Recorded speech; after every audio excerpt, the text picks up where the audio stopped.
그렇게 급락할 때 이제 담아가시면 되게 좋을 것 같아요. 천천히 담는 거죠. 그런 구간에서. 자, 그리고 국내 증시도 한번 살펴봐야 될 것 같아요. 깐부 엔비디아의 훈풍으로 인해서 삼성전자랑 하이닉스 주가도 반등을 했습니다. 지금 장 마감 시간이 지났는데 한번 간단하게 보면 삼성전자 같은 경우에는 10만 1,300원 정도고요. 네, SK 하이닉스 같은 경우에는 57만 2천원 정도네요. 그러면은 10만 전자는 유지가 된 거고 이제 60만 닉스는 아직 회복을 하지 못한 상황이에요. 네네. 네. 어떻게 보세요, 이 부분은? 그러니까 일단 이제 엔비디아 효과를 받아서 오른 것까지는 좋은데, 사실 엔비디아의 이런 이제 내용들이 뭐 너무 새로운 내용들은 아니거든요. 그리고 이미 또 반도체 기업들 주가 워낙 좀 많이 오른 상태이기 때문에, 그래서 시장은 일단 AI 버블론 좀 잠재운 거는 긍정적으로 봐요. 그래서 오늘도 주가 올랐지만, 더 못 오른 건 사실 엔비디아의 실적이나 이런 것들은 뭐 앞으로도 좋게 나오겠지만, 지금 시장이 좀 원하는 것 중에 하나가 약간 불편해하는 거죠. 미국 그래서 금리 인하 언제 할 거냐. 이 부분에 대해서 약간 지금 소음이 있잖아요. 그래서 실제로 12월 10일 날 FMC에서 금리 인하 가능성이 확 떨어져 버렸어요. 지금 한 25% 정도밖에 안 되는 것 같더라고요. 네. 네, 그러다 보니까 아무래도 이런 반도체나 기술주들은 금리가 이렇게 계속 내려가면 좋거든요. 그러니까 원래는 내려가야 돼요. 원래는 그렇게 내려가기로 그 시장도 예상했고 네. 그렇게 됐는데, 지금 나오는 뭐 이런 이제 FMC 의사록을 보니까 10월 달에 연준 위원들의 대다수가요, 금리는 올해는 더 내리지 말자, 약간 동결하자는 식으로 언급이 나왔고, 또 그것만이 아니라 지금 경제 데이터를 아예 못 보니까 데이터를 볼 수가 없잖아요. 그러니까 12월 16일 날 고용 보고서를 발표한다고 하더라고요. 근데 연준은 이제 FMC가 12월 10일이니까 못 보잖아요. 네. 그러면 연준 의장 입장에서는 금리 인하를 하기가 되게 부담스럽죠. 그럼 이걸 확인하는 거는 1월, 이제 그 FMC가 1월 말에 있거든요. 그럼 아마 1월 말에 저는 금리 인하하지 않겠냐. 그래서 이게 좀 연기돼 버린 것 같아요. 그래서 이런 상황에서 위를 열기가 좀 어려워요. 그래서 이제 바닥도 좀 나온 것 같아요. 엔비디아 덕분에 뭐 저번에 3,850까지 갔다 왔는데 여기는 좀 지켜줄 것 같고, 4,200을 넘기 위해서 이제 뭔가 금리 인하에 대한 좀 명백한 시그널이 좀 나올 때까지, 그때까지는 여기서 좀 가둬놓는. 그래서 오늘 뭐 삼성이 훨씬 좋긴 했지만 어쨌든 삼성전자나 하이닉스나 이게 이제 위를 못 넘고 조금 이제 윗꼬리를 달면서 좀 밀린 거는 그런 흐름 때문이다. 그리고 이걸 나쁘게 보지 마시고, 오늘도 많은 분들이 아침에 그러셨을 거예요. 엔비디아 좋으니까 야 오늘 드디어 전고점 뚫는 거 아니야? 막 이렇게 또 막 급등하더라고요. 그러시겠지만 이 시장이 이렇게 급등하고 지금 한 차례 조정받고 있죠. 이럴 때는요, 언제 가냐면 거래량도 완전히 이게 쫙 줄어들고요, 변동성이 되게 축소돼야 돼요. 근데 지금 오늘도요, 엔비디아 때문에 변동성이 또 늘어났어요. 이러면은 바로 그러니까 방향을 못 잡아요. 지금 보면 한 이틀 빠지면 다시 급등, 또 좀 오르면 다시 빼고 막 이런 일이 발생하는데, 이거는 결코 좋은 현상은 아니에요. 조정을 받을 때 확실하게 이제 거래가 죽으면서 변동성을 완전히 죽이는 그런 흐름이 나오고 나서 이제 다시 방향을 잡거든요. 근데 아직까지도 이 변동성이 나온다는 거는 시장이 조정 구간에 있다. 오늘 비록 올랐어도 아직 상승으로 전환된 건 아니에요. 그래서 그거를 오늘 또 이 주가에도 이렇게 반영을 했기 때문에, 뭐 주가 좀 약간 밀린 거를 실망하실 필요는 없고, 그냥 지극히 지금 변동성 장세 속에서의 어떤 정상적인 흐름이 계속 이어지고 있다, 이렇게 보시면 될 것 같습니다. 근데 이 FMC 의사록 조금 전에 이야기를 해 주셨는데 참 재밌는 포인트가 이거였던 것 같아요. 저는 12월 금리 인하를 반대했다고 한 위원이 다수, 그러니까 많은 맞습니다. 사람들이 금리를 유지하자라고 했던 거고, several, 이 몇몇의 위원들이 인하를 주장했다라고 했어요. 이 말은 금리 인하가 안 될 건가 봐 라고 하는 생각이 커지면서도 한편으로는 근데 안 될 것 같지 않아 라는 생각도 들거든요. 근데 이게 결국엔 그 지금 확률만 보면 이제 30%가 안 되니까 금리 인하는 안 할 가능성이 높은 것 같아요. 12월에 안 하는 거지. 그러니까 이거랑 다른 게 뭐냐면, 12월에 안 하면 그럼 1월에 하는 건가? 이거랑 계속 안 하는가? 이건 되게 다른 문제인데, 그냥 잠시 안 하는 거, 저는 그렇게 좀 생각을 하고 있고, 왜냐하면 이제 9월하고 10월 연달아 금리를 낮췄기 때문에 연준 위원들의 생각도 비슷해요. 아직 물가가 높거든요. 좀 더 확인해 보자. 이 상황에서 이 사람들 의견에 힘을 실어주는 건 데이터를 못 보는데 논리가 더 강해지죠. 아니 못 보는데 무슨 금리 인하를 하냐. 일단 지켜봐야지 이게 힘이 실릴 수밖에 없어요, 사실은. 그래서 12월에 안 하는 거는 우리가 염두를 해도 돼. 다만 이게 그냥 잠깐 멈추는 거지 1월에 다시 시동을 걸 거거든요. 그래서 지금 왜 그렇게 보냐면 미국의 지금 고용 지표가 별로 좋은 상태는 아니에요. AI 때문에 회고도 되게 많은 상태고, 그래서 아마 1월 늦어도 1월에는 다시 한번 금리 인하할 거니까, 그래서 이런 것 때문에 증시가 좀 12월까지는 좀 답답할 수는 있겠지만 이 부분은 좀 일시적 흐름이다라고 좀 생각해 주시면 좋을 것 같고, 그리고 사실 이제 여기가 19명이에요. FMC에 이제 참여하는 위원들이, 연준 위원들이 이제 19명이 참석하는데 실제 투표권은 12명이 갖고 있어요. 네. 그러니까 여기서 투표를 한 사람이 실제로 금리 이제 그 그러니까 동결을 주장한 건지, 투표권이 없는데 그냥 발언만 세게 한 건지, 그거는 솔직히 우리가 알 수가 없어요. 그것까지 안 나오거든요.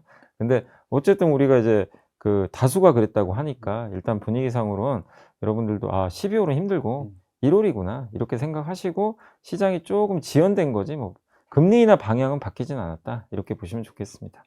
그러면 지금에라도 AI에 투자를 해야겠다라고 하는 투자자가 있다면 좀 너무 많이 올라서 좀 혼란스러울 네. 것 같고 부담스러울 것 같기는 해요. 그러면은 삼성전자라든지 SK하이닉스 같은 국내 증시에다 투자를 해야 할지, 아니면은 미국의 뭐 M7 쪽에 투자를 해야 할지, 굳이 해야 한다면 어느 쪽이 조금 더 그 부담이 덜 할까요? 저는 이제 지금 당장 뭐 적극적으로 하시란 말씀 잘 안 드려요. 음. 지금은 이제 어차피 좀 약간 기간 조정 구간이라. 그래서 이제 그 먼저 좀 말씀드리고 싶은 거는, 시장이 이제 이 오늘처럼 이렇게 뭐 어떤 이유 때문에 막 오르는 날을 하지 마시고요. 그리고 최근에 뭐 4천 깨진 적 있잖아요. 4천 깨서 3,800까지 빠질 때, 그렇게 급락할 때 이제 담아 가시면 되게 좋을 것 같아요. 그러니까 천천히 담는 거죠. 그런 구간에서 뭐 어떤 걸 선택할지는 좀 이제 고민해 보셔야 되겠지만, 4천 이하에서 이렇게 그러니까 3,900 깨지면 더 좋고, 이렇게 좀 시장이 흔들릴 때 변동성을 이용해서 이렇게 비중을 늘려가는 전략이 좀 나을 것 같고, 그리고 뭐 그런 전략 속에서 내가 뭘 살 거냐, 미국을 할까, 한국을 할까, 사실은 그건 뭐 너무 그렇게 저는 뭐 구분할 필요는 없다고 생각은 하고 있고, 사실 미국에서도 뭐 많은 기업들이 있지만, 사실 이번에 워런 버핏도 그 많은 기업 중에 AI 중에 어쨌든 그 알파벳을 선택했잖아요. 그럼 내가 한번 공부를 하셔 가지고 워런 버핏처럼 그 알파벳을 이제 투자한 이유를 만약에 혹시 공감을 하시게 된다면, 알파벳을 투자하는 것도 하나의 방법이 되는 거고, 아니다 오히려 알파벳보다는 지금 오픈 AI랑 이제 같이 하고 있는 뭐 마이크로소프트가 좋은 것 같다, 뭐 그런 분들은 이제 그쪽으로 하셔도 되고, 그래서 그거에 대한 선택은 뭐 꼭 정답이 있는 건 아니다 이렇게 말씀드리고 싶고, 또 국내는 AI가 명확하죠. 반도체니까. 뭐 AI가 앞으로 시장을 주도한다고 생각하면 국내 당연히 삼성전자, 하이닉스도 포트폴리오 한 축을 차지할 수 있는데, 저는 그냥 너무 이거를 그냥 우선순위 둬 가지고 원래 삼성을 더 좋게 봤는데, 야 오마의 현인이 알파벳 샀대, 나 이제 알파벳 할 거야 이렇게는 하지 말라는 거죠. 그러니까 너무 막 이렇게 비교해 가지고 이렇게 하시는 것보다는, 결국엔 저는 만약에 좀 고민되면 둘 다 하라는 거죠. 그냥 반을 나눠서. 전 그게 맞다고 봐요. 그게 후회가 없고 그게 맞지. 근데 나는 그냥 미국보다는 한국이 훨씬 못 갔고 저평가됐으니까 한국만 하겠다 그럼 한국만 하시면 돼요. 그리고 원래 미국만 또 하시는 분들도 계시잖아요. 애초에 한국 안, 뭐 그런 분들이 또 억지로 뭐 한국 좋다고 할 필요도 없는 거고. 그래서 저는 뭐 기본적으로는 이렇게 좀 반반씩 나눠서 하시면 더 좋지 않을까 싶긴 하지만, 그건 각자의 선택이다. 다만 이렇게 좀 내려오는 변동성을 이용해서 미국이든 한국이든 투자하자, 요걸 좀 말씀드리겠습니다.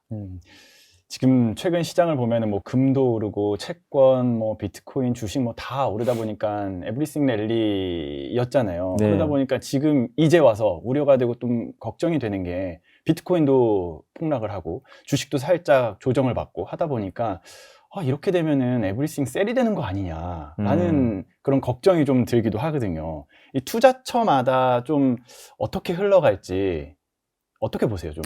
지금 이제 어쨌든 주식, 채권, 금 뭐 다 좀 이렇게 막 흔들리는 상황인데, 사실 채권은 그동안 뭐 수익률이 별로 안 좋았는데도 최근에 또 금리가 튀니까 좀 약간 이제 약세를 보이고 있지만, 그러나 결국 지금의 이제 이 구조 있죠. 그러니까 주식과 지금 금이 좀 아이러니하긴 하지만, 주식, 금, 비트코인은 같은 방향으로 갈 거예요. 어쨌든 지금 옛날엔 금이 안전자산인데 요즘에는 안전자산이면서도 위험자산처럼 같이 이 방향이 움직여요. 왜냐하면 이제 돈이 너무 풀리다 보니까 하나의 그냥 자산으로 보는 거죠. 그래서 이들은 결국에 이제 미국이 본격적으로 다시 한번 내년에 금리 인하를 시작을 한다면 또 움직일 가능성이 있다고 생각합니다. 그러기 때문에 주식금, 비트코인은 그냥 비슷한 그런 이제 하나의 자산으로 보시고 적절하게 이제 포트폴리오 구성하시면 될 것 같고, 당분간 좀 쉬는 거지 이들이 뭐 에브리싱 뭐 셀보다는 다시 한번 저는 랠리를 기대하시면서 조금씩 이렇게, 그러니까 뭐 AI 이제 거품론이 좀 이제 잦아들 거니까 변동성은 줄겠지만 그래도 주가 지수가 크게 올라갈 만한 뭔가 또 이벤트는 지금 당장 없거든요. 이제 엔비디아 실적도 끝났으니까. 그러면 지지부진할 때 내년을 기대하시면서 조금씩 모아가는 그런 전략 필요하고, 채권은 좀 다른 개념이죠. 근데 채권은 금리가 떨어져야 수익을 내니까. 근데 저는 결국은 채권 금리 떨어진다고 보거든요. 왜냐면 미국 실물 경기가 좀 썩 좋은 편 아니에요. AI 때문에 좋은 거지 착시 효과죠. 그래서 그걸 보면 지금 10년물 미국의 국채 금리가 4% 초반에서 왔다 갔다 하는데 결국 3% 중후반대로는 떨어질 걸로 보고 있어요. 내년에 천천히 이렇게 내려가서, 또 미국의 기준금리도 지금 예상은 3.25까지 떨어질 걸로 보거든요, 내년에. 그럼 그것 따라서 결국 채권 금리 떨어지니까 이거는 이제 반대죠. 금리가 튈 때마다 좀 약간 모으는 거죠. 그렇게 하시면 이제 채권 값이 떨어지겠죠. 그럴 때 투자를 하셔서 채권 금리가 뭐 3.6, 3.7 정도 가면 이제 그때는 채권 값이 올라 있겠죠. 그럴 때 좀 현금화를 하시고 그런 전략으로 하신다면 내년에 대한 좀 그림은 괜찮지 않을까 이렇게 생각하고 있습니다. 그러면 이사님이 보시기에 앞으로 좀 시장의 방향성을 변화시킬 그런 변수가 있다면 어떤 거를 좀 생각해 볼 수 있을까요? 저는 일단 이제 그 AI 거품은 아니기 때문에 뭐 이런 이슈는 또 나올 거예요. 앞으로 나오겠지만, 그러나 젠슨항이나 이런 이제 대단한 기업들이 또 그걸 한 번씩 잠재우니까 뭐 그냥 일부 그냥 변동성 요인이라고 보시면 되겠고, 제일 이제 걱정되는 거는 지금은 사실 지금 이제 상승장을 이렇게 이끌어온 것 중에 하나가 트럼프 정책이 좀 되게 컸거든요. 트럼프가 돈도 많이 풀고 AI 지원도 하고 여러 가지 뭐 에너지 투자도 많이 하고 그 낙수 효과를 우리도 지금 받고 있잖아요. 뭐 조선이라든가. 그래서 약간 이제 주식시장의 위험 요인 중에 하나는 트럼프 지지율이 계속 떨어지는 거예요. 그럼 동력이 약해져야 돼요. 최근에 좀 떨어졌어요. 그러니까 이제 이렇게 되면 트럼프가 본인이 아무리 세게 정책을 펼쳐도 이게 이제 흔히 레임덕에 빠질 가능성도 있잖아요. 그래서 트럼프의 지지율이 좀 반등은 해줘야 돼요. 그게 저는 주식시장 오히려 좋다고 좀 생각을 합니다. 그래서 그게 언제쯤 반전할지 모르지만 트럼프 지지율을 한번 좀 체크하시면 좋겠고, 의미 있게 반등하면 트럼프가 이제 강조했던 섹터들이 다시 올라갈 거예요. 그걸 한번 뭐 연말이나 연초에 다시 한번 보시면 되겠고, 그리고 이제 또 한 가지 이제 물론 이거는 뭐 지금 당장보다는 좀 중장기적인 이슈지만 물가가 오르는 거죠.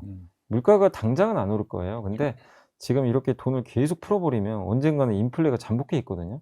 그래서 물가가 오를 수밖에 없어요. 왜냐하면 이제 돈 가치를 자꾸 떨어뜨리니까. 그래서 그게 언제 올지 모르지만 항상 여러분들이 좀 긴장해야 될 거는, 물가가 튀면 이 지금의 에브리싱 랠리든 뭐든 다 끝나버려요, 그냥. 왜냐면 금리를 올려야 되거든요. 그러면 이제 유동성이 거꾸로 가기 때문에 어떻게 보면 수영장에 물이 다 빠져가지고, 워런 버핏이 그 얘기했잖아요. 물 빠지면 누가 발가벗고 있는지 다 나온다. 그러니까 민낯이 드러난다는 얘기죠. 지금은 수영장에 물이 너무 많다 못해 넘치는 시기거든요. 그래서 안 보이지만 그 물가가 튀면 이제 그런 조짐이 나올 수도 있기 때문에 여러분들이 늘 좀 물가는 체크해 보셔라. 근데 그거는 지금 당장 위험 요인은 아니지만 뭐 내년에 어느 시점에서는 또 위험이 될 수도 있으니까 매달 한 번씩 좀 확인해 보시면 좋을 것 같습니다. 국내 증시에서 봤을 때는 환율도 좀 영향을 미칠 수 있잖아요. 네. 특히 뭐 11월 같은 경우에는 외국인 매도세가 굉장히 심각했었는데, 뭐 오늘 엔비디아 덕이라고 해야 할까요? 그 매수 전환이 되면서 뭐 물론 뭐 규모가 좀 아쉽기는 하지만 네. 매수세로 전환이 되면서 이런 부분도 조금 영향을 미칠 수 있지 않을까라는 그런 생각이 들더라고요. 네. 그러니까 사실 이제 뭐 엔비디아 효과는 좀 나오긴 했지만 지금 확실히 그 외국인들 같은 경우는 우리나라 이제 환율 자체가 너무 높다 보니까 네. 여기서 뭐 적극적으로 투자는 안 하는 것 같아요. 환율이 좀 진정되길 기다리는 것 같고, 지금 1,460원 환율은 외국인들도 지금 우리나라 주식을 1,300원대에 샀으면 환율 때문에 좀 손해도 일부 있을 거예요. 그러다 보니까 이제 그 부분에 있어서 환율이 진정되는 걸 좀 기다리는 것 같은데, 근데 지금 당장 바로 진정되기 좀 어렵거든요. 왜냐하면 개인 투자분들의 미국 주식 매매가 워낙 많다 보니까 이게 조금 진정이 돼야 되는데 워낙 많이들 투자하시더라고요. 그러니까 달러가 나가는 거죠. 요 부분이 좀 진정돼야 되고, 근데 그게 지금 뭐 당장 한두 달 만에 갑자기 바뀌거나 그럴 것 같진 않아요. 근데 일단 요거는 한번 확인을 나중에라도 해 보세요. 일단 지금 10월 달에 개인 투자분들이 그 미국 주식 9조 샀거든요. 네. 이번 달에 한 6조 정도 샀다고 해요. 음. 근데 이게 어쨌든 뭐 9조 샀다가 뭐 예를 들면 이번 달에 7조 사고 다음 달에 5조 사고 이런 식으로 조금씩 줄어들면 이거는 이제 그 공격적인 매수가 좀 일단 진정됐다는 신호거든요. 그러면 이건 환율에는 약간 이제 내려뜨리는, 그러니까 이 개인 투자분들의 적극적인 매매가 좀 준다는 얘기니까 원달러 환율을 좀 떨어뜨릴 수 있는 요인 중에 하나거든요. 그래서 그런 이제 어떤 추세적인 부분을 확인하시면 좋겠고, 근데 지금 당장 확인 안 되니까 조금 시간은 걸린다라고 보시면 되겠고, 그다음에 이제 경상수지 흑자도 중요합니다. 달러가 많이, 그러니까 우리나라로 들어와야 될 거 아니에요. 그래서 흑자 규모가 계속 유지되는지도 지켜보시고, 근데 이건 너무 걱정 안 하셔도 되는 게 지금 뭐 삼성 하이닉스가 너무 많이 돈을 벌고 있기 때문에 뭐 흑자 규모는 계속 커지지 않겠냐. 예. 그래서 계속해서 내년엔 더 좋은 실적 낼 거니까, 그래서 그것만 생각하면 환율은 저는요 1,400원 이하로는 떨어질 것 같아요, 결국 내년에. 그리고 한 가지 더 있는 게 이제 세계 국채 지수 WGBI인가요? 거기에 우리 한국 채권이 편입이 돼요. 예, 선진 지수라고 보시면 돼요, 채권에. 그럼 거기 들어가면 그러니까 외국계 펀드가 우리나라 이제 비중이 한 1%가 될 거예요. 그만큼을 무조건 사야 돼요. 사야 되는데 매달 한 한국 돈으로 7조 정도 사야 된대요. 그러면 우리나라 채권 사려면 원화로 바꿔서 사야 되니까 그게 이제 내년에 매달 들어오는 거예요. 그럼 당연히 환율 하락 요인이 되겠죠. 그래서 그런 걸 우리가 기대할 수 있기 때문에 내년 상반기는 괜찮아질 것 같고, 다만 연말까지가 조금 아직은 조금 이제 나가는 돈들이 많아서 환율은 조금 높을 수 있다. 그때까지는 외국인들이 바로 들어오긴 좀 않을 것 같다. 이렇게 예상을 하고 있습니다. 자, 그럼 마지막으로 국내 증시 포트폴리오 전략을 어떤 섹터 위주로 좀 담으면 좋을지 압축적으로 좀 정리를 해 주실 수 있을까요? 그러니까 이제 저는 지금 뭐 누가 뭐래도 주도주는 반도체거든요. 그래서 변동성이 커질수록 항상 저는 1등주 해야 된다, 이렇게 생각하고 있어서 반도체를 가장 우선순위로 보시면 어떨까, 이렇게 좀 생각하고 있고, 그다음에 이제 우리나라에서 시총 2등 섹터 산업이 바이오입니다. 제약바이오. 삼성바이오로직스가 이제 곧 거래가 재개됐거든요. 분할 때문에 거래가 한 달간 정지됐는데, 근데 이제 이 기업이 우리나라 시총 1위죠, 바이오 쪽에선. 그래서 상장을 하게 되면 어쨌든 또 이제 관심을 또 받게 될 거고, 이 큰 회사가 움직여주면 제약바이오 전반적으로 훈풍이 또 불 수도 있어요. 그렇기 때문에 바이오 쪽도 한 축이 될 수 있기 때문에 이렇게 변동성 나올 때 흔히 반도체와 바이오 요거를 가장 좀 중요한 섹터로 좀 보시고, 비중을 이렇게 흔들릴 때 가져가시는 것도 좀 좋아 보이고, 또 한 가지가 요즘에 이제 이건 이슈가 갑자기 터진 거죠. 중국이 이제 일본 관광 가지 말라, 예, 이래가지고 한일령이 내려져 버렸잖아요. 그러면 가뜩이나 지금 캐대온 효과 때문에 외국인들 한국 많이 오거든요. 근데 여기 이제 중국인이 일본을 못 가요. 그러면 이제 반대로 한국으로 옵니다. 유턴해가지고 오니까, 그러면 그 수요도 만만치가 않거든요. 근데 그 기존에도 좋았는데 중국인까지. 그럼 이거는 굉장히 구조적인 수요가 되겠죠. 그래서 가장 이제 대표적인 호텔이나 카지노, 여기가 수혜받을 것 같고, 그다음에 마지막으로 엔터 쪽. 내년에 그렇게 기다리시는 이제 드디어 BTS가 이제 돌아오니까 그 효과로 상당히 내년에 엔터도 또 재밌는 이야기들이 많이 나올 것 같아요. 그래서 그런 것까지 본다면 엔터도 한번, 예, 눈여겨보시면 어떨까. 그래서 이런 식으로 한번 포트폴리오를 한번 고민해 보시는 것도 좋을 것 같습니다. 네, 알겠습니다. 오늘 말씀 잘 들었습니다. 지금까지 LS증권 염승환 이사님과 함께했습니다. 네, 고맙습니다. 감사합니다. 저희 경제 시그널 영상 많이 봐주시고요. 좋아요, 구독, 알림 설정 부탁드립니다.